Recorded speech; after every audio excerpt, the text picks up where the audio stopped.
should you earn more or spend less? Right, you have proponents on both sides, one who say that you have to save more and therefore you will have to spend less if you want to get richer. Then there is others who say there is a limit to how much you can cut down on spending, you have to earn more. Today I am going to talk on both sides of the argument. Should you spend less? Yes, the answer is yes, unequivocally yes, because when you spend less you save more, and you are not saving just for a rainy day, you are saving for investing.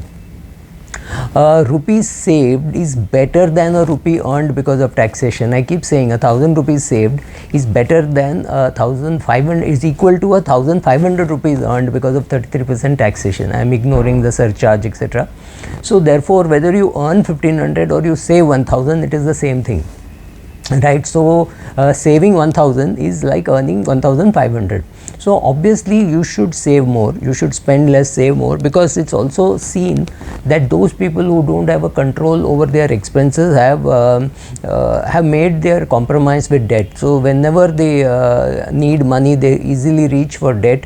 So if you save whatever be the amount, let's say you save a significant 10,000 rupees, straight away go and repay a loan, you save interest on that, right? This is what we call the the virtuous cycle of getting rich. You started the virtuous cycle by spending less, and spending less is easier than earning more.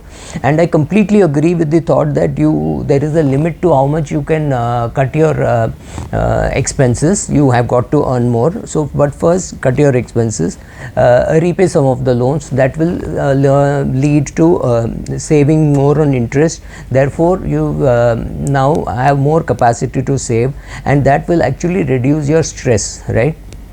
So that also happens that by saving more or spending less, you have started the cycle. Another thing is, when you prioritize well, that means you're spending less, you know what you really want, and you get rid of those things which you don't want.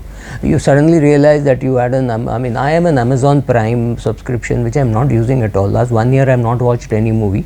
Maybe I bought a couple of things which could have come 1 day late or 2 days late, doesn't really matter. I did not need immediate delivery, but I have it as a subscription.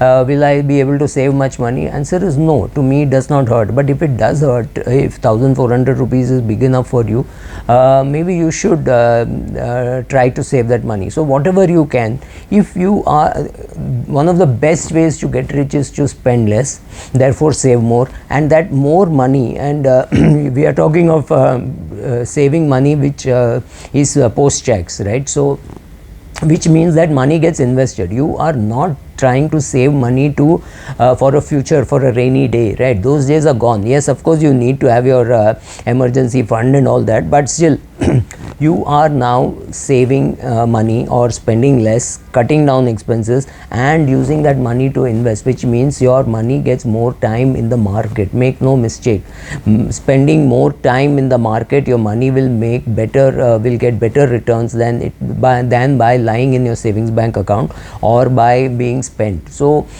many virtues for spending less, and that is far more immediate. Of course, immediately you should also start trying to raise money, whatever you are good at, whatever your side gig, right? You and your spouse can start a children's creche. You could be a gym trainer, you could be your wife could be a yoga instructor, you could be a yoga instructor, any of these side gigs which will earn you money. All that is good, because it's not going to hurt you.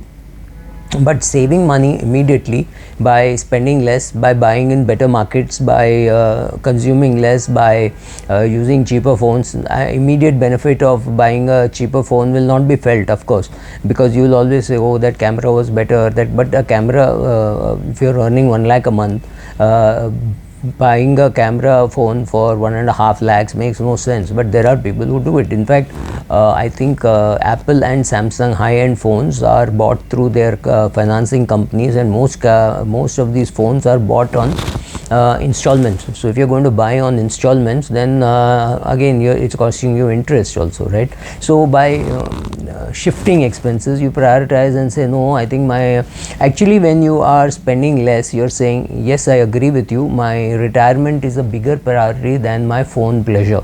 or by not buying that phone I will be able to send my son to a better school, or I will be able to spend more money on my daughter's Bharatanatyam classes. You are just prioritizing your expenses, not that you're going to build a big fortune by spending less, but by spending less you're saving money. That money goes into the market, it earns money for you, and you start that cycle, and therefore your more money of yours is spending more time in the market. Investing more for a longer time is the best way to get better returns, because time spent in the market is more important than timing the market, right? So this you have heard a long time, many times, right, that money has to spend more time in the market. So one, saving money means spending less. That's better because of taxation. Like I said, 1000 is equal to 1500. Money saved is getting you immediate return. What you earn potentially after a month or 2 months is different, but this you can see the returns immediately. You take that money and you repay a loan, you save on interest. That is again seen immediately, because end of next month you would have seen the saving and interest also, assuming it's a monthly rest, right? So that is the second portion. The third portion is you will get the virtues of saying, oh my god, it's so much comfort, I have more money now, which means I can breathe easy. If suddenly there is my car windshield breaks and it is not covered by insurance or something like that, any expense which is not covered by any insurance, a friend's marriage that you have to attend, 2 people have to travel, your father-in-law is not well and you have to travel to a different location, buying air tickets, all these are expenses which you can't avoid. But the fact that because you saved money, you're not having to borrow for it, otherwise you would have gone again, borrowed, paid EMI, got into your bad old habits. So the good habit is to save money, which means you spend less. Because you spend less, you're able to repay faster. Because you're able to repay faster, you're saving on interest, and so much more money of yours is lying in the market. I'm not saying immediately if you save 10,000 rupees, you're going to put 10,000 rupees in the market, but maybe 10,000 rupees you'll repay a loan. But next month again, if you save another 5,000 or 10,000 rupees, you'll take that and put that in the market. Maybe you have repaid your loans in the next 6-7 months. After that, you will put more money in the market, which means you'll have more money for your goals. Goals could be anything: daughter's Bharatanatyam, Arangetram, or could be son's education, daughter's education, son's marriage, daughter's marriage, your own retirement, right? Or paying for some illness which is not covered by your medical insurance. All these things, any of these expenses which may occur, may not occur, for all those things you have a sudden emergency fund. Your money is doing better work in the market by getting you better interest, right? There will always be people who say, no, there is a limit to how much can you save by not going to a Starbucks. Doesn't really matter. You have saved money, right? You have saved 435 rupees by not going to a Starbucks. That's good, not bad at all, right? That's what it costs you. Maybe you have coffee outside, maybe you make coffee at home. I make much better coffee than what I can get outside. So some of those things you could do.